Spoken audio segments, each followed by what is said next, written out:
to the channel Easily English Solution. I'm Meghna and we are going to discuss a chapter called Life Process of Class 10th, and at the end you are provided with two questions, one easy and another tough. You have to provide the answers in the comment box and I will give the right answers in the next video of this chapter. So here we go. How do we tell the difference between what is alive and what is not alive? हम कैसे differentiate करेंगे कि कोई चीज़ जीवित है या मृत है, कोई चीज़ अलाइव है या नहीं है. If we see a dog running or a cow chewing cud or a man shouting loudly on the street, we know that these are living beings. अगर हम किसी कुत्ते को दौड़ते हुए या किसी गाय को चुगाली करते हुए या एक इंसान को रोड स्ट्रीट पे चिल्लाते हुए देखें तो हम जानते हैं कि ये सब लिविंग बींग्स हैं. गाय का चुगाली करना, काउ च्यूइंग कट मीन्स ह्यूमनेंट्स जो होते हैं वो उनके पास एक मतलब उनकी एक आदत रहती है कि वो पहले फूड को इंजेस्ट कर लेते हैं, उसके बाद वापस बक्कल कैविटी में लाके उसको डाइजेस्ट करते हैं, उसको च्यू करते हैं और इसको डाइजेस्ट होता है. What if the dog or the cow or the man were asleep? पर क्या होगा अगर वो जो कुत्ता है या वो जो गाय है वो सो रही है? We would still think that they were alive, but how do we know that? हम तब भी सोचेंगे कि ये alive है, पर हम कैसे जानते हैं? How did we know that? We see them breathing and we know that they are alive. हम उसको ब्रीथ करते हुए सांस लेते हुए देखेंगे और हम जानते हैं कि वो जिंदा है. What about plants? पर plants के बारे में क्या, पौधों के बारे में क्या? How do we know that they are alive? हम कैसे जानते हैं कि वो जिंदा है? We see them green. Some of us will say. हम में से कुछ कहेंगे कि वो हरे भरे दिख रहे हैं तो वो जीवित है. But what about plants that have leaves of color other than green? पर उन प्लांट्स के बारे में क्या जिनके जो लीफ का कलर है वो ग्रीन के अलावा कुछ है, मतलब हरा नहीं है, कुछ और कलर का लीफ है. They grow over time so we know that they are alive. वो समय के साथ बढ़ते हैं. दे ग्रो ओवर टाइम, समय के साथ बढ़ते हैं तो हम जानते हैं कि वो अलाइव है. ऐसा हम में से कुछ कहेंगे.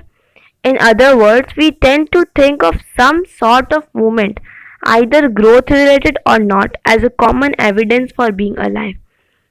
दूसरे शब्दों में हम किसी गतिविधि को, किसी मूवमेंट को मतलब भले वो ग्रोथ रिलेटेड हो या ना, भले वो बढ़ोतरी से रिलेटेड हो या ना हो, सबूत मान लेते हैं, कॉमन एविडेंस मान लेते हैं, सबूत मान लेते हैं जीवित होने का. But a plant that is not visibly growing is still alive. पर वो प्लांट जो विजिबली ग्रो नहीं कर रहा है, जिसकी बढ़ोतरी हम लोग को दिख नहीं रही है, वो जिंदा है. And some animals can breathe without visible movements. और कुछ ऐसे जानवर भी हैं जो बिना विजिबल मूवमेंट के सांस ले सकते हैं. So using visible movements as a defining characteristic of life is not enough. तो विजिबल मूवमेंट्स को किसी ऑर्गेनिज्म के जीवित होने, अलाइव होने या नहीं होने का प्रमाण मान लेना काफ़ी नहीं है. Is not enough. Movement over very small scale will be invisible to the naked eye. बहुत ही छोटे स्तर पे जो मूवमेंट्स है वो नंगी आंखों से इनविजिबल है, नहीं दिखेंगे वो. Movements of molecules for example, मतलब एनसीईआरटी एग्जांपल दे रहे हैं. मूवमेंट्स ऑफ मॉलिक्यूल मतलब मॉलिक्यूल्स का movement. Is this invisible molecular movement necessary for life? तो क्या ये जो इनविजिबल मॉलिक्यूलर मूवमेंट है लाइफ के लिए ज़रूरी है? If we ask this question to professional biologist they will say yes. अगर हम ये क्वेश्चन प्रोफेशनल बायोलॉजिस्ट से पूछेंगे दे वो हाँ कहेंगे. In fact viruses do not show any molecular movement. In fact, viruses do not show any molecular movement in them until they infect some cell, and that is partly why there is controversy about whether they are truly alive or not. और जो viruses होते हैं उनके अंदर कोई molecular movement नहीं होता जब तक वो किसी सेल को इन्फेक्ट ना करे, जब तक वो किसी होस्ट सेल पे ना हो. और यही रीज़न है कि अभी तक कंट्रोवर्सी है कि वो जीवित हैं या नहीं हैं. Why are molecular movements they are truly alive or not? Why are molecular movements needed for life? तो ये जो molecular movements हैं ये life के लिए क्यों ज़रूरी है? We have seen in earlier classes that living organisms are well organized structures. हमने पिछली कक्षाओं में देखा है, पहली क्लासेस में देखा है कि जो लिविंग ऑर्गेनिज्म है इनके पास वेल ऑर्गेनाइज्ड स्ट्रक्चर होता है. इनके पास टिश्यूज होते हैं, टिश्यू के पास सेल होते हैं, सेल के पास उससे भी छोटे कंपोनेंट होते हैं, और ये चलते रहता है, ये जो ऑर्डर है ये चलते रहता है. Because of the effect of environment, this organized ordered nature of living structure is very likely to keep breaking down over time. तो environment के effect से ये जो organized structure है, organized ordered nature है, organized ordered nature in sense cells that have cells make tissues make tissue system make organ make organ system, and organ system makes a whole organism. तो ये जो ordered nature है, ये जो cell tissue system, ये सब जो है ये समय के साथ ब्रेक डाउन होते रहता है, टूटते रहता है समय के साथ इन्वायरमेंट के इफेक्ट से.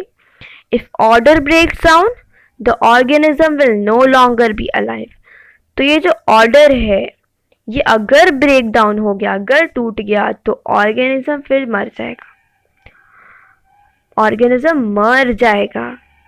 So living creatures must keep preparing and maintaining their structures. तो जो living creatures होते हैं उनको अपने आप को रिपेयर और मेंटेन करते रहना चाहिए स्ट्रक्चर्स को. Since all these structures are made up of molecules, तो ये जो पूरे स्ट्रक्चर है ये जो molecules से बने हैं, they must move molecules or around all the time. तो ये मॉलिक्यूलर मूवमेंट होते रहना चाहिए हर वक्त. What are maintenance processes in living organisms? Here NCERT is asking again a question that what are maintenance processes in living organism? Let us explore. चलिए आगे पढ़ते हैं. What are life processes? What are life processes? तो ये जो life process है ये है क्या? Okay. The maintenance function of living organisms must go on when they are not doing anything particular. तो ये जो maintenance function है ये हर वक्त होते रहना चाहिए जब वो भले कुछ ना कर रहे हो.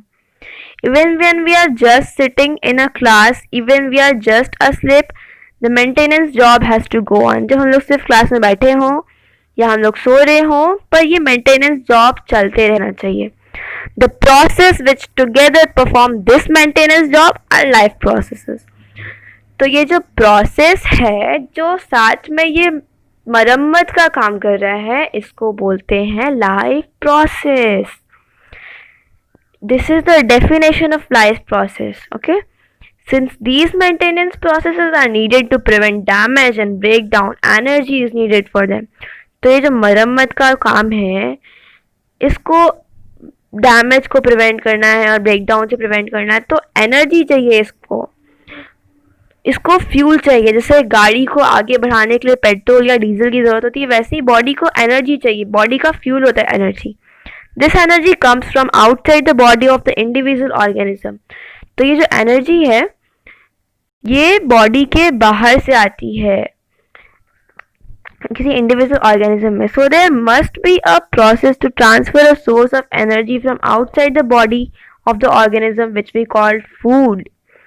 तो एक प्रोसेस तो होना चाहिए जिससे हम इस बाहर वाले जो सोर्स ऑफ एनर्जी है उसको अंदर ट्रांसफर कर सके, जिसको हम बोलते हैं भोजन, जिसको हम बोलते हैं food. A process which commonly called nutrition, और इसी प्रोसेस को बोलते हैं nutrition. If the body size of the organism is to grow, additional raw material will also be needed from outside.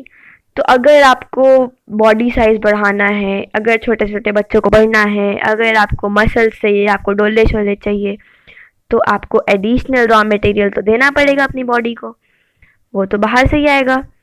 Since life on earth depends on carbon based molecules, और जैसे कि सब जानते हैं कि अर्थ पे जो लाइफ है वो कार्बन बेस्ड मॉलिक्यूल्स से है, तो जो फूड सोर्सेज, जो अधिकतर फूड सोर्सेज है वो कार्बन बेस्ड है.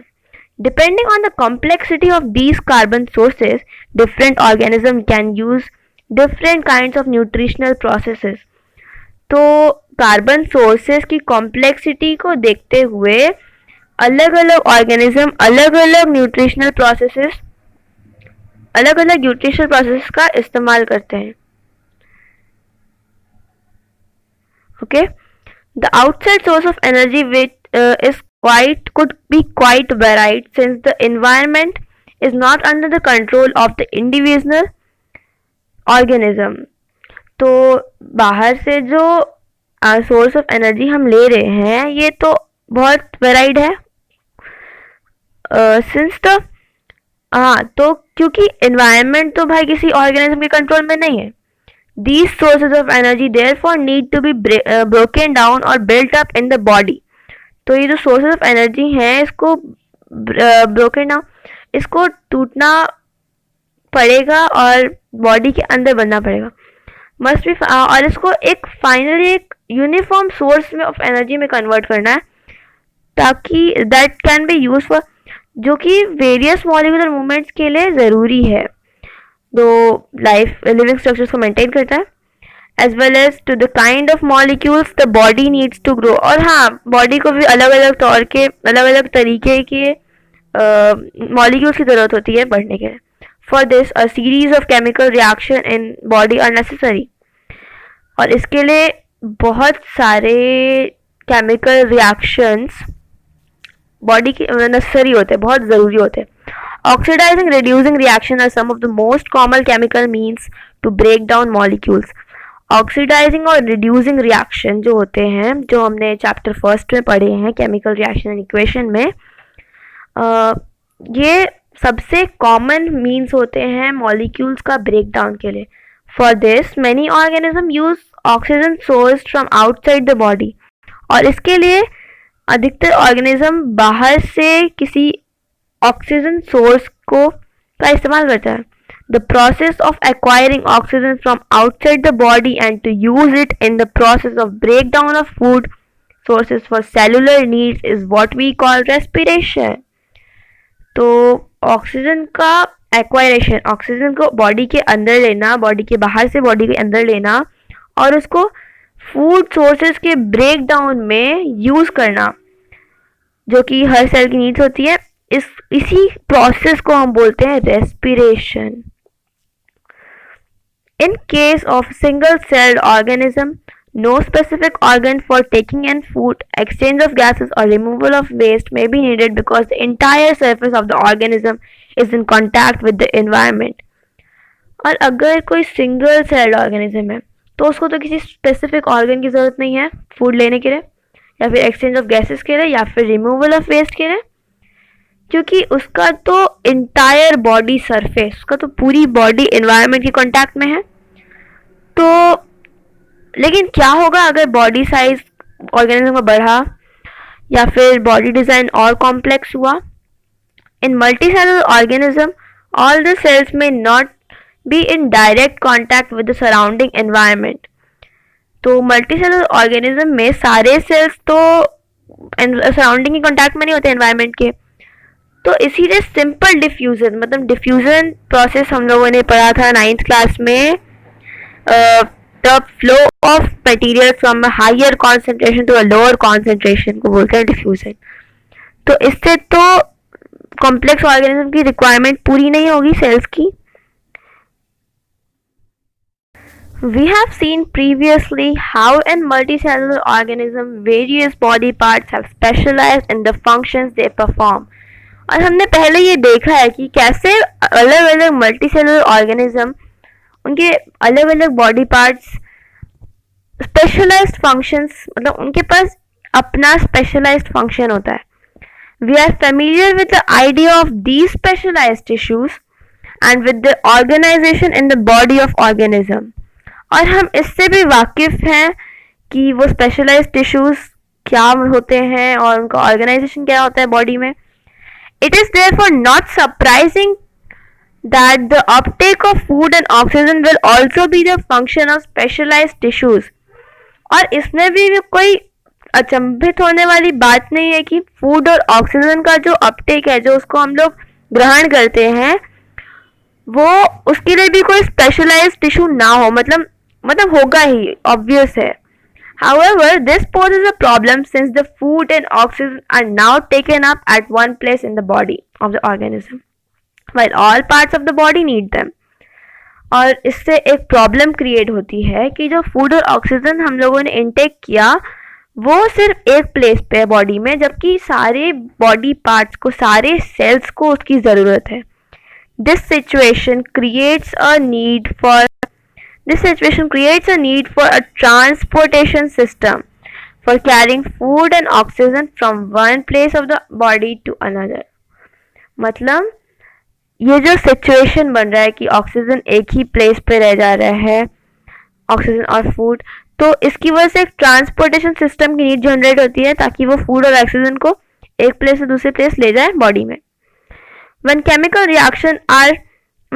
reactions use the carbon source of the oxygen for energy generation, they create byproducts, and they are not only useless for the cell of the body but could even be harmful. तो ये जो chemical reaction हो रहे हैं carbon sources में और oxygen में energy generation के लिए, वो बाय प्रोडक्ट्स भी बनाते हैं जो कि सिर्फ यूजलेस नहीं, हार्मफुल होते हैं बॉडी के लिए, बहुत खतरनाक होते हैं. These waste byproducts are therefore needed to be removed from the body and discarded outside by a process called excretion. तो ये जो वेस्ट प्रोडक्ट्स हैं इनके रिमूवल का बहुत ज़्यादा ज़रूरत है. बॉडी से इसको डिस्कार्ड करना है, बाहर भेजना है इसको, और इस प्रोसेस को बोलते हैं excretion. Again if the basic rules for body Again, if the basic rule of body design and multicellular organism are followed, a specialized tissues for excretion will be developed. तो अगर ये जो बेसिक रूल जो है body का design होगा तो इसी मतलब वापस से मल्टीसेलुलर ऑर्गेनिज्म में फॉलो होगा. स्पेशलाइज्ड टिश्यू फॉर, तो इसको भी एक्सक्रीशन के लिए भी स्पेशलाइज्ड टिश्यूज़ का ज़रूरत है, which means that the transportation system will need to transport waste away from the cells to the excretory tissue. Okay, तो guys अब हम बाकी का चैप्टर अगले वीडियो में पढ़ेंगे. और मैंने जो आप क्वेश्चंस के बारे में बताया था वो क्वेश्चन आप लोग नोट कर सकते हैं. क्वेश्चन नंबर फर्स्ट जो इजी क्वेश्चन था वो है which of the following processes requires oxygen? Okay, which of the following processes requires oxygen? Option A nutrition, option B respiration, option C transportation and option D excretion. आप इसको note कर सकते हैं और comment box में please answer share करिएगा. और question number second, which of the following is a vestigial organ? Option A vestigial. Okay, vestigial organ वो होता है जिसका हमारी बॉडी में कोई वर्क नहीं होता है, जो हमारे बॉडी में हमारे पूर्वजों से आए रहते हैं. तो option which of the following is a vestigial organ? Option A appendix, option B eyelashes, option C pinna and option D nails. Please like and subscribe if you like my video.